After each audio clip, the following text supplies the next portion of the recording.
Welcome back to the deep dive. Today, we're taking a look at a stack of source material that really forces you to look in the mirror. It definitely does. We're tackling communication integrity. Exactly. And it affects every single relationship we have. Our main source today is, well, it's a compelling reflection, really. It's an analysis of a sermon on the biblical book of James. Right, specifically chapter 3, verses 9 through 12. It's a very dense few lines. It is. And our mission really is to unpack this concept of mixed messages, which is the title the source uses. We want to look at the consequences, both cognitive and social, when someone's speech is just all over the place. And crucially, what measures the source recommends to, get back to a place of harmony and integrity. The whole thing kicks off with this really simple, but it's a devastating observation, isn't it? It really is. It sets the tension immediately. How can the same mouth produce blessings and curses, praise and condemnation? It just seems impossible. And the material argues that this ability to switch between the two isn't just a quirk. It signals that something is fundamentally broken on the inside. So let's jump right into that central conflict. It's from James 3:9-12. The text says, "Blessing and cursing come out of the same mouth. My brothers, this ought not to be." And when you, the listener, get those mixed messages from someone, it's exhausting. It creates a huge cognitive burden. Right. How do you trust a source when the output is so erratic? You can't. And the source material doesn't just leave that as some abstract moral failure.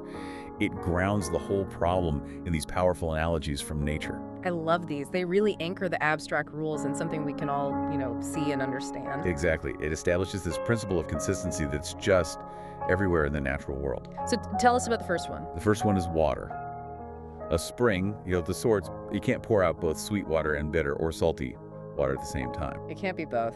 It can't be both. The quality of the source dictates the output. If the water tastes bad, the spring itself is compromised. That's a strong visual. A single predictable output from a single pure input. It's the second analogy. The second one is trees. A fig tree.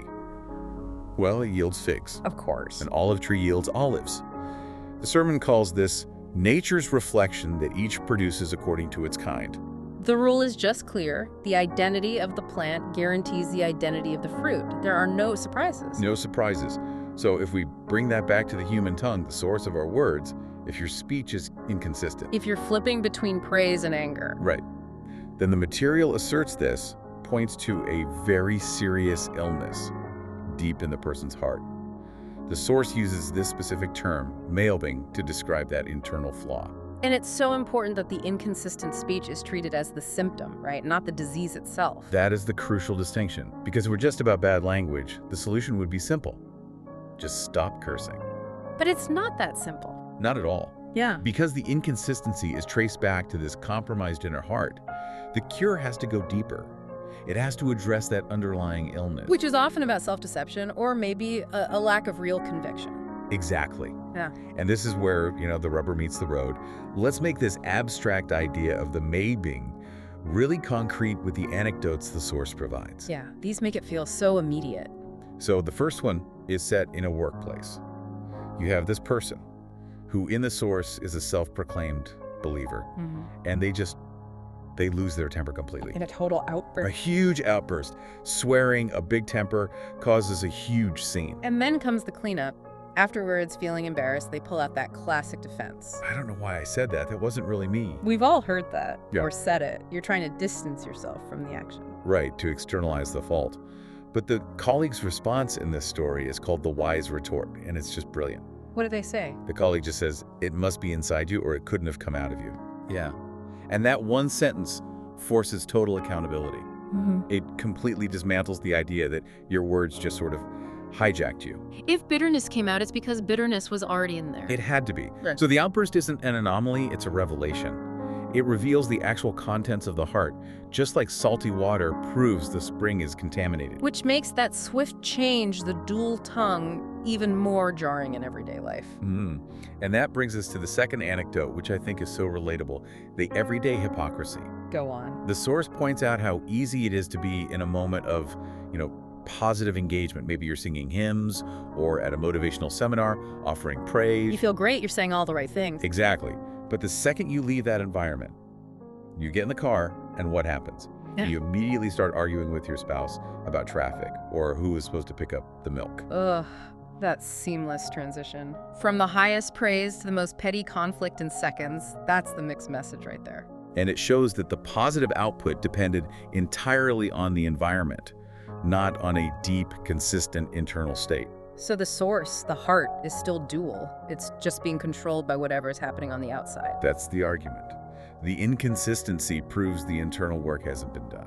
So for the listener who's hearing this and maybe feeling a little convicted, what do? The material gives these 3 really powerful application questions. They're like a self-audit. Yeah, a checklist to move from just agreeing with the idea to, actual accountability. What's the first one? The first is relational.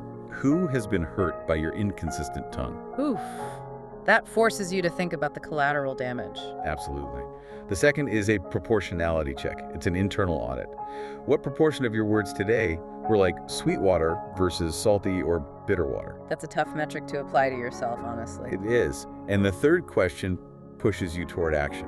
What recent words require you to apologize or make amends? So it's not enough to just feel bad. You have to actively go and try to repair the damage.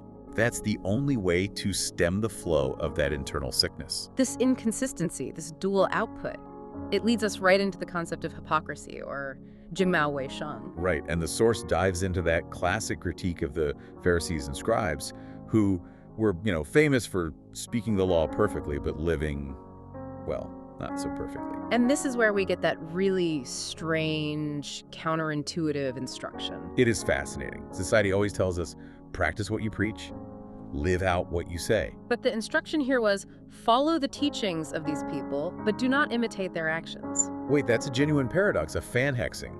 You're being told to obey the words of someone whose behavior is corrupt. How does that even work? It's a mechanism, really, for separating a universal truth from the flawed messenger who's delivering it. Ah, I see. So the rule itself might still be true, even if the person saying it is a hypocrite. Precisely. If we let a person's hypocrisy invalidate the truth of their message, we risk throwing out good principles just because a flawed human is the one speaking.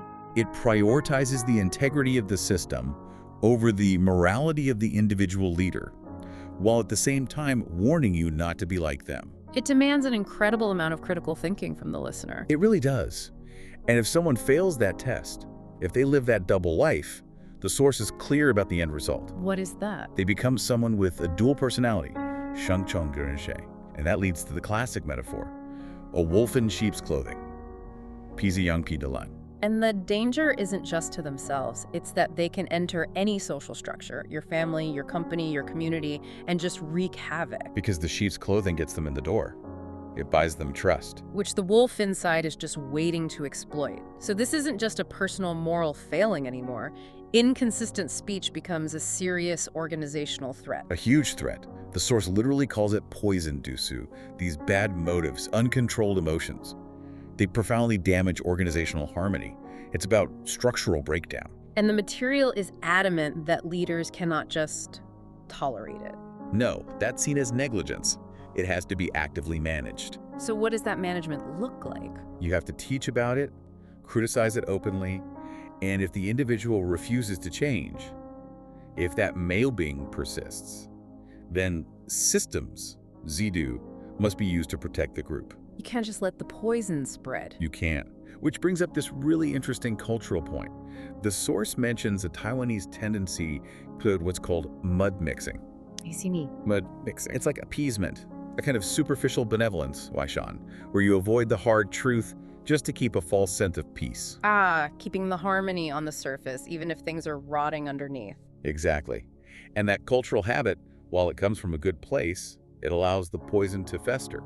So the material gives this really sharp framework for handling conflict differently. And this is where those acronyms come in, the King Life thing. We need to break this down. Let's do it slowly. For individual one-on-one issues, you use King Lei Fa. Okay, what's that? King is emotion, so you start with empathy. Then Li, which is reason, you get the facts straight. And finally, Fa, which is law, applying rules or consequences. Personal feelings are the entry point. Okay, emotion, reason, law. for personal conflicts. But what about when it's a group issue? When that poison is threatening the whole organization? That's when the order has to flip. Radically, it becomes Fadi King. So law first? Law first. Fa is law, the rules. Right. Then Li, reason. And only at the very end do you deal with King, emotion. Why is that reversal so critical? Because structural orders Yule has to come first to protect the whole group. You secure the foundation before you entertain the personal feelings of the person causing the chaos. The source has another great analogy for this, doesn't it? It does. It says, you wouldn't let someone come into your home, criticize everything, throw trash on the floor and spray paint the walls, and then just call it tolerance. No, of course not. You'd enforce the law of your home first. You'd set a boundary. The group, the home, has to be protected from that toxic disease. So, if we pull it all together, the internal solution here, the path to controlling the tongue and achieving that consistency. It's all tied directly to spending more time with your core values, with deep internal reflection. It's about actually curing the Maobing. And if you don't do that work, if your internal state is all bitterness and evil thoughts, well, those are easily exploited. They lead to those outbursts described as a bomb dropped on a group. Sudden, widespread social destruction. Exactly. And the source says if you do that, you have to move fast to admit your fault and try to reconcile. Ultimately, this deep dive shows that consistency isn't just something you have. It's an active choice. It takes wisdom and, what's the phrase? Moral courage. Tao de Yankee. It's not enough just to avoid being harmed by toxic messages yourself. No. You have to have the moral courage to stand up and say no to the chaos, to use the systems, the Zidu, to stop the poison from spreading and to protect the vulnerable people in the group. That's a powerful framework for both our personal lives and for any group we're a part of. Let's leave you, the listener, with a final thought to chew on. Okay. Given that instruction to prioritize law, reason, then emotion, Fadi King, when dealing with a critical group conflict, can you think of a recent situation, maybe at work or in your family, where you mistakenly applied the personal priority structure? Emotion, reason, then law. And how might reversing that order have changed the outcome for everyone involved? Something to think about as you decide what kind of water your own spring is flowing. We'll see you on the next deep dive.